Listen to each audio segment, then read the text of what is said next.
వేదిక పైన ఆసీనులైన మనందరికీ స్ఫూర్తిదాయకమైన నాయకులు, మన గౌరవ ప్రియతమ భారత ప్రధాని నరేంద్ర మోదీ గారికి 5 కోట్ల ప్రజల తరపున, మనందరి తరపున వారికి మనస్ఫూర్తిగా హృదయ నమస్కారాలు తెలియజేసుకుంటూ స్వాగతం పలుకుతున్నాను. వేదిక పైన ఆసీనులైన గౌరవ రాష్ట్ర గవర్నర్ గారికి, అబ్దుల్ నజీర్ గారికి నా హృదయపూర్వక నమస్కారాలు. రాష్ట్రాన్ని ఒక తరం కాదు, ఒక ఎన్నికలు కాదు, 5 సంవత్సరాలుగా ఒక తరం కోసం ఆలోచించే నాయకులు శ్రీ గౌరవ ముఖ్యమంత్రి శ్రీ నారా చంద్రబాబు నాయుడు గారికి హృదయపూర్వక నమస్కారాలు. అలాగే వారి తండ్రి అడుగుజాడల్లో సమర్థవంతంగా తనకిచ్చిన అన్ని శాఖల్ని సమర్థవంతంగా నిర్వహిస్తున్న యువ నాయకులు లోకేష్ గారికి నా హృదయపూర్వక నమస్కారాలు. వేదిక పైన ఆసీనులైన కేంద్ర మంత్రివర్యులందరికీ, సహచర మంత్రివర్గ సభ్యులకి, ఇక్కడికి విచ్చేసిన శాసనసభ్యులందరికీ పేరు పేరు నా హృదయపూర్వక నమస్కారాలు. ఇక్కడికి విచ్చేసిన జనసేన నాయకులకి, తెలుగుదేశం నాయకులకి, భారతీయ జనతా పార్టీ నాయకులకి, ప్రతి ఒక్కరికి పేరు పేరున నా హృదయపూర్వక నమస్కారం. మనకి ప్రధానమంత్రి గారిని ఒకటే ఒక పదంతో పిలుస్తాం, కర్మయోగి. ఏ ఫలితాలు ఆశించకుండా దేశ సేవే పరమావధిగా ఆయన ఆలోచిస్తూ, ఎలాంటి లాభాపేక్ష లేకుండా కేవలం ధర్మాన్ని పట్టుకొని డ్యూటీని, కర్మని ఏమాత్రం ఆశించకుండా చేస్తున్న అలాంటి వ్యక్తి మనం ఈ సమయంలో ఈ తరానికి వారు దిశానిర్దేశం చేసే విధంగా ప్రధానమంత్రి స్థాయిలో ఉండటం మనందరం చేసుకున్న అదృష్టం.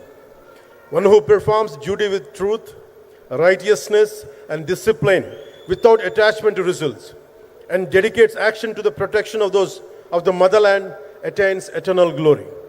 The statement perfectly describes Honorable Prime Minister Shri Narendra Modi ji. Our Honorable Prime Minister Shri Narendra Modi ji is not just leading a government. ఆయన ప్రభుత్వాన్ని ఒకటే నడపట్లేదు, 2 తరాలని నడుపుతూ ఒక ఆల్ఫా రాబోయే ఇప్పుడు పుట్టిన బిడ్డలకి దిశానిర్దేశం చేస్తున్నారు. అలాంటి మన ఆత్మనిర్భర్ భారత్ ఎవరి మీద ఆధారపడకుండా దేశం తలెత్తి చూసేలాగా మేము సేవకులం కాదు, మేము భాగస్వామ్యం వహిస్తాం. మేము దేశానికి, ప్రపంచానికి దిశానిర్దేశం చేస్తాం. భారత్ అగ్రగామి, అంతేగాని కూర్చోబెట్టి చేతులు మడుచుకొని మేము భయపడతా ఉండే దేశం కాదు. తలెత్తుకొని పొగరగా, ఒక దేశపు జెండా ఎంత పొగరుగా ఉంటుందో అంత పొగరుతోటి భారతదేశాన్ని ప్రపంచ పటంలో నిలబెట్టిన మోదీ గారు మనకి ఈ రోజున ఈ కార్యక్రమానికి విచ్చేసి, ప్రత్యేకించి మొన్న గూగుల్ వచ్చింది, అలాగే ఈ రోజున ముఖ్యంగా దాదాపు 13,000 కోట్ల పైచిలుకుతోటి ఈ రోజున మనకి పెట్టుబడులు వస్తూ ఉన్నాయి. దాంట్లో ప్రత్యేకించి ఉరవకంలో 4,000 కోట్ల రూపాయలు పెట్టుబడి మనకి. ప్రత్యేకించి ఈ రోజున మనకి జిఎస్టీ పన్నులు ఎప్పుడు పెరగడమే తప్ప ఇప్పుడు తగ్గవు. అలాంటి పన్నుల భారాన్ని మనకి మోదీ గారు వచ్చాక దాదాపు ప్రతి కుటుంబానికి సంవత్సరానికి, ఇందాక సోదరు లోకేష్ గారు చెప్పినట్టుగా, ఒక 20,000 రూపాయలు ఆదా చేసుకునే అవకాశం కలుగుతుంది. ఇది జిఎస్టీలో విద్య కానీ వైద్యం ఖర్చులకు భారం నుంచి సామాన్యులకు ఉపశమనం కలిగిస్తుంది. ఆరోగ్య బీమా, జీవిత బీమాపై జిఎస్టీ పూర్తిగా తొలగించడంతో పాటు వార్షిక ప్రీమియం 3,000 నుంచి 4,000కు తగ్గి అందరికీ ఇది అందుబాటులో ఉంటుంది.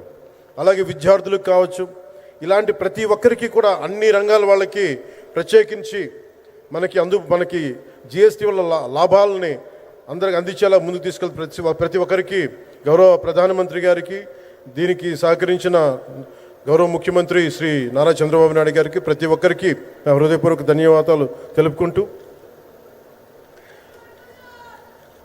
ప్రధానమంత్రి గారికి ఇంకొకసారి ప్రత్యేక ధన్యవాదాలు తెలుపుకుంటూ, మేమందరం ఈ కూటమి ఒక 15 ఏళ్ళకి తక్కువ కాకుండా బలంగా ఉండాలి. మనందరం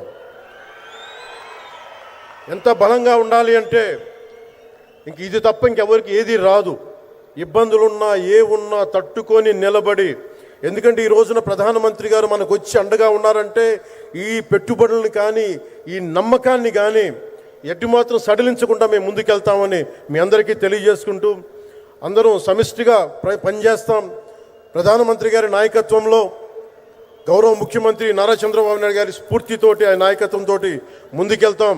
మేమందరం మీ ఆకాంక్షల్ని, వచ్చే తరం ఆకాంక్షల్ని ముందుకు తీసుకెళ్తామని తెలియజేసుకుంటూ సెలవు తీసుకున్నాను. జై భారత్, జై హింద్.